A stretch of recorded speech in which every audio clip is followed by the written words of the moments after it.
Olá, meninos e meninas. Estamos iniciando a nossa aula de Geografia. Espero que vocês estejam bem. Estamos neste momento ímpar da nossa vivência, do nosso cotidiano, mas tudo vai dar certo, tudo vai passar e vamos ter o nosso momento de aprendizagem com a nossa aula de Geografia. O nosso tema de hoje vai ser globalização e meio ambiente. Nós já estudamos, até o momento, as várias facetas da globalização, tanto a globalização envolvendo o surgimento dos blocos econômicos, a globalização na incerteza do mundo de não termos uma globalização unificada, não podemos falar em globalização em uma forma onde todos os países permeiam esse ato de se ter um país globalizado ou não. Então, nós vamos hoje pegar uma globalização envolvendo a questão do meio ambiente. Vamos tentar entender como essa face da globalização pode intervir no meio ambiente. Para iniciar, vamos tentar fazer essa relação entre globalização e os recursos naturais. Eu faço aqui um parêntese para a gente só tentar ver que a globalização ela é muito difundida pelo próprio sistema que vivenciamos, né? Que é o próprio capitalismo. Então, esse sistema, ele busca muito a questão da lucratividade, a questão de que o mercado fala, e algo só é sucesso, só tem respostas quando ele tem lucro. E os recursos naturais, às vezes, ele é utilizado em meio a esse sistema de uma forma irresponsável. Então, há utilização desses recursos naturais, mas não há responsabilidade de tentar ver mais na frente, daqui a alguns anos, daqui a algumas décadas, séculos, como a não existência desse recurso ou como esse recurso, existindo de uma forma mínima, poderá afetar a vida humana, a vida do nosso planeta, né? Não só humana, mas a vida do nosso planeta. Então, o primeiro ponto aqui é a gente tentar entender, tentar definir como o homem chega ao século XXI. Ele chega, na verdade, ao século XXI utilizando cada vez mais recursos naturais. Esses recursos são utilizados para quê? Para construir moradias, para atender atividades agrícolas, para fornecer matérias-primas para a indústria. E aí nós temos, no início desse século, um agravamento em âmbito global de problemas ambientais. Esses problemas ambientais, ele não afetam um país, não afetam um continente. Na verdade, ele afeta milhões de pessoas, né? É como se fosse um sofrimento do próprio planeta. E que problemas são esses? Nós temos a poluição do ar, o desmatamento indiscriminado, muitas vezes esses dois sendo fortalecidos pelas atividades econômicas que nós temos no nosso cotidiano e, consequentemente, nós temos também as mudanças climáticas ocasionadas por esse desmatamento indiscriminado, por essa poluição do ar e a escassez de água potável, que é uma consequência do lixo demasiadamente utilizado, exposto à natureza, lixos tóxicos que faz mal não só aos animais de uma forma geral, mas também a nós, que podemos dizer que conseguimos ter uma defesa maior, utilizamos de meios para nos defender, mas esse lixo ele também vai ocasionar isso, e a gente vai daqui a pouco trabalhar com isso na nossa aula. E temos a escassez da água potável como consequência que hoje nós sabemos que o mundo sofre, países brigam por conta da utilização dessa água, que nós também vamos, daqui a pouco, vamos retornar a esse ponto. Falemos agora sobre o consumo e a produção de lixo. Esses dois primeiros pontos, ofertas de produto e consumo excessivo, nós temos que salientar que, pelo dinamismo da nossa economia a nível mundial, hoje nós temos uma oferta abundante de produtos, né? Uma indução ao consumo, e isso tudo leva as pessoas a uma prática de quê? De comprar. Comprar por comprar, mesmo que não estejam necessitando. E esse consumo excessivo, ele levanta uma questão bem peculiar, bem necessária para o nosso cotidiano, que é a utilização em escala crescente dos recursos naturais do planeta. Ou seja, cada dia mais o homem ele intervém no ambiente terrestre, ele explora o ambiente terrestre, né? Então, esse ciclo de consumo, como a gente coloca aqui no slide, ele é alimentado pela busca de lucros cada vez maiores por parte das empresas, né? A entrada de mercados emergentes, e tudo isso amplia as perspectivas de agravamento do consumismo nos próximos anos, nas próximas décadas. Mas esse consumismo nas próximas décadas, ele traz esses problemas ambientais que nós estamos falando, né? O homem, cada dia mais, com essa intensificação de extrair, de utilizar os recursos naturais, de intervir no ambiente terrestre, ele traz consigo problemas que a cada dia nós chegamos a ter contato com esses problemas. E uma das coisas que nós podemos enfatizar aqui neste momento é que hoje vários países eles vêm aumentando o desperdício e a quantidade de lixo produzido. Isso por quê? Isso por uma produção, por um consumismo, uma produção demasiada, né? Podemos dizer primeiramente uma produção demasiada de produtos, que a gente tem uma variedade imensa de tudo que você imaginar, a indústria produz, está no mercado para ser consumido e, consequentemente, nós temos um aumento do consumismo excessivo a cada ano. Então, isso traz com quê? Traz um desperdício. E esse desperdício ele vai ocasionar a produção de lixo. Só para vocês terem uma ideia, hoje o volume de lixo sólido produzido no mundo é de 1,3 bilhão de toneladas por ano. E as expectativas são de que em 2025 cheguemos ao número de 2,2 bilhões de toneladas por ano. Exemplos de países que produzem muito lixo sólido é o próprio Estados Unidos, a Nova Zelândia, a Noruega. Então, esses pontos sobre o consumo e a produção de lixo, quanto mais a gente consome, mais nós produzimos lixo. Então, isso é uma relação percebida cotidianamente. A questão da água, associada ao aumento da produção industrial e agrícola, o abastecimento de água é um problema que se coloca como risco imediato à vida na Terra. E alguns países eles já sofrem com a carência de água potável. E de acordo com um relatório de desenvolvimento humano, datado de 2015, ele mostra que parte significativa do consumo de água no planeta, ele corresponde à irrigação agrícola, que indica duas coisas. Primeiramente, que houve um aumento da oferta de alimentos, mas também que essa atividade tem um padrão insustentável de utilização dos solos e da água. Assim, o volume de água disponível para suprir necessidade de populações cada vez mais numerosas está diminuindo.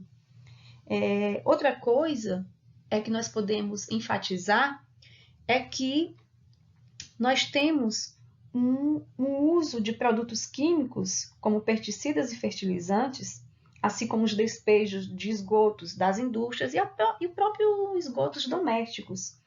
Eles acabam contaminando as nascentes no campo e nas cidades, tornando essas águas impróprias para o consumo. Então, hoje nós temos a carência de água em algumas regiões, mas essa carência também ela pode significar uma poluição da água, feita por essas atividades que a gente está falando, e aí isso ocasiona essa carência. Não é apenas a falta de água, mas a falta da água potável, a falta da água com possibilidade de ser consumida. E por que é que ela não tem possibilidade de ser consumida naquele momento? Porque ela está contaminada. E nós temos um problema também, que é a questão da disputa pela água. E isso, gente, é uma realidade. Os recursos hídricos, né, de rios, lagos e aquíferos subterrâneos são muitas vezes compartilhadas por 2 ou mais países. E atualmente existem áreas que enfrentam problemas de abastecimento. E aí nós podemos exemplificar como o Egito e o Sudão. Eles compartilham a água do rio Nilo. A Turquia, o Iraque, a Síria, eles fazem uso das águas do rio Eufrates. Em poucos anos, o controle da água pode se tornar uma das principais disputas entre povos e estados e serem motivos de conflitos, de guerras. Então, isso é um problema que nós tendemos a vivenciar no futuro muito próximo. Sobre as conferências com o intuito de debater as questões do meio ambiente, nós temos que enfatizar que muitos países eles têm a consciência dos graves danos ambientais que podem ocorrer com o aquecimento global e eles provocam essa reunião, esse ato de se reunirem em conferências de âmbito mundial organizado pelas Nações Unidas para discutir o assunto e propor medidas a serem adotadas para reduzir as emissões dos gases de efeito estufa. A primeira que nós destacamos aqui é o Rio 92, ou ECO 92, que foi uma conferência das Nações Unidas sobre o meio ambiente e desenvolvimento, promoveu debate sobre aliar o crescimento e o desenvolvimento socioeconômico à conservação dos recursos naturais. Foram elaborados alguns documentos importantes, entre eles a Carta da Terra, as Convenções sobre a Biodiversidade, Desertificação e Mudanças Climáticas e a Agenda 21. E em 2002 aconteceu na África do Sul a Conferência das Nações Unidas, a Rio+10, com o intuito de avaliar os resultados da Rio 92. Aconteceu na cidade de Joanesburgo, na África do Sul, como eu já falei, e a ideia era avaliar os resultados da Rio 92 e renovar os compromissos políticos, econômicos e sociais firmados no Rio de Janeiro 10 anos antes. Porém, não houve um aprofundamento das questões vitais que ameaçavam o meio ambiente e a qualidade de vida, deixando evidente que os interesses econômicos se sobrepõem à necessidade de conservar os recursos e a qualidade de vida na Terra. Esse desenvolvimento sustentável, a erradicação da pobreza e a economia verde também foram temas da Conferência Rio+20, realizada no Rio de Janeiro após 20 anos da Rio 92. Então, vale ressaltar aqui que, como a gente já disse, eu vou dar uma ênfase novamente, quando vocês têm uma balança, as questões ambientais, a conservação dos recursos naturais, e no lado, aliás, você tem o lado da balança, as questões ambientais, os recursos naturais, e do outro lado, a lucratividade, os ganhos econômicos, a balança tende a pesar muito para o lado da questão econômica. Então, infelizmente, isso é um problema que essas conferências tentam organizar documentos, tentam organizar ideias, colocar na prática tais ideias, mas até agora não se vê uma coesão entre teoria e prática. Quando se trata de diminuir a lucratividade, os ganhos econômicos, muitos países recuam nesse debate e saem de cena. Outro ponto, outra conferência que a gente pode ressaltar é a Conferência de Kyoto. As Nações Unidas elas fizeram várias conferências, organizando sempre tais intuitos de debater esse assunto. E a Conferência de Quioto foi uma das mais importantes, retratou muito, bateu muito na tecla das mudanças climáticas, foi realizada em 1997 e ela tinha como objetivo fixar compromisso de redução e limitação da emissão de gases de efeito estufa e promover a adoção de mecanismos de flexibilidade que propiciem aos países em desenvolvimento atingir os objetivos de redução desses gases. E aí surgiu o Protocolo de Quioto, que é um tratado internacional que estipula reduções obrigatórias de emissões causadoras do efeito estufa. Só que nós tivemos alguns problemas quando fala na Conferência de Quioto e no Protocolo de Quioto. Os organizadores tiveram dificuldades para aprovar o protocolo, porque em 2001, os Estados Unidos ele rejeitou o Protocolo de Quioto. O tratado só foi implementado depois que a Rússia sofreu uma pressão por parte da União Europeia e assinou. Quando a Rússia assina, garante o mínimo de participação dos países para que ele pudesse vigorar. E por esse acordo, entre 2008 e 2012, os estados desenvolvidos eles cortariam suas emissões em 5,2% em relação aos níveis de 1990. E os demais países iriam reduzir essas emissões de gases de efeito estufa depois de 2012. O relatório do painel intergovernamental sobre mudanças climáticas em 2014 confirmou que foi uma negação e o acordo ele fracassou. E aí, novas propostas de redução previstas para ocorrer até o ano de 2020, contado com a adesão de poucos países. Posteriormente a essa avaliação, em consequência dessa avaliação, nós temos também aqui, em 2015, o COP. O COP é uma conferência das partes, ela é uma convenção quadro das Nações Unidas. Ela aconteceu em 2015, como eu já disse, em Paris. Ela foi realizada pelas Nações Unidas. É uma conferência sobre a mudança climática, chamada de COP21, com o objetivo de propor um novo acordo mais flexível a todos os países. O documento que foi assinado nessa conferência, os países eles se comprometeram a reduzir as emissões de gases de efeito estufa, buscando priorizar a energia limpa, mas não estabelecendo metas nem valores. Lembram que eu falei aqui há pouco sobre que a questão de porcentagem de redução da emissão de gases de efeito estufa. Nós tínhamos uma data para iniciar essa redução dos países desenvolvidos, uma quantidade que ele iria, uma porcentagem que ele iria diminuir, e posteriormente os outros países iriam nessa mesma linha. Aqui na COP, nós não temos mais esse limite, ele não há metas e não há valores.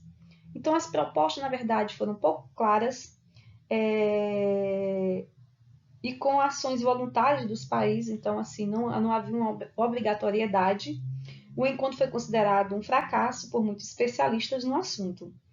Houve a COP22, que foi realizada no ano seguinte, e teve como objetivo iniciar a elaboração de regras para os países que aderirem à COP21, e a COP23, realizada em 2017, teve como foco a diversidade de iniciativas e compromissos, além de maior ambição nas propostas.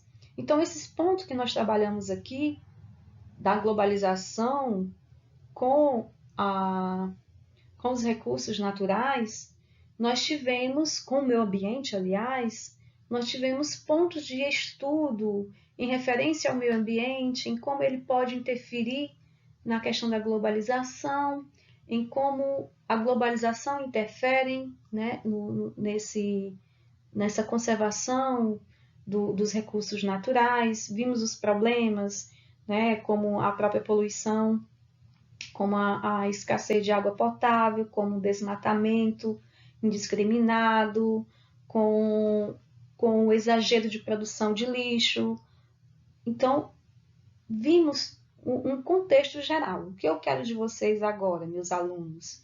Eu quero que quando vocês estiverem estudando esses slides, vocês estejam com o livro em mão, que vocês possam ir parando o slide, procurem o ponto que eu estou trabalhando e procurem fazer a leitura, porque eu não estou com você fisicamente numa sala de aula, mas nós temos aqui momentos de estudo. Então, na verdade, essa aula, slide, vamos dizer assim, ela vai ser um esqueleto para o seu estudo. Então, vocês façam isso. Vocês, na hora que forem estudar os slides, né? Quando terminou agora, voltem os slides, peguem o livro de vocês. Lá no início da aula, já está lá o capítulo que eu estou trabalhando. E eu vou colocar também na nossa aula, na nossa diretriz lá no WhatsApp vai estar como nós vamos trabalhar essa aula aqui nos slides. Eu vou mandar vocês estarem estudando com o livro em mãos, certo? Olha só, nós terminamos de trabalhar em slide com a nossa aula de geografia, no capítulo 4. Agora vocês vão fazer atividade da página 72 e 73, as questões 1, 3, 4, 5 e 6. Só lembrando, se você não estava acompanhando a apresentação dos slides com o livro em mãos, agora vocês voltem e vão olhando cada slide e procurando a página sobre o conteúdo que está sendo trabalhado em cada slide e façam a leitura. Isso vai ajudar a compreender o que eu coloquei aqui, né, na apresentação dos slides, e também vai ajudar na resolução da atividade. Então, continuem estudando, bom momento de estudo, e na próxima semana nos encontraremos, se Deus quiser, aqui, né, nas nossas aulas, ou nas aulas slide agora, né, ou então nos comandos do WhatsApp que eu vou trabalhar com vocês. Tá bom? Fiquem com Deus.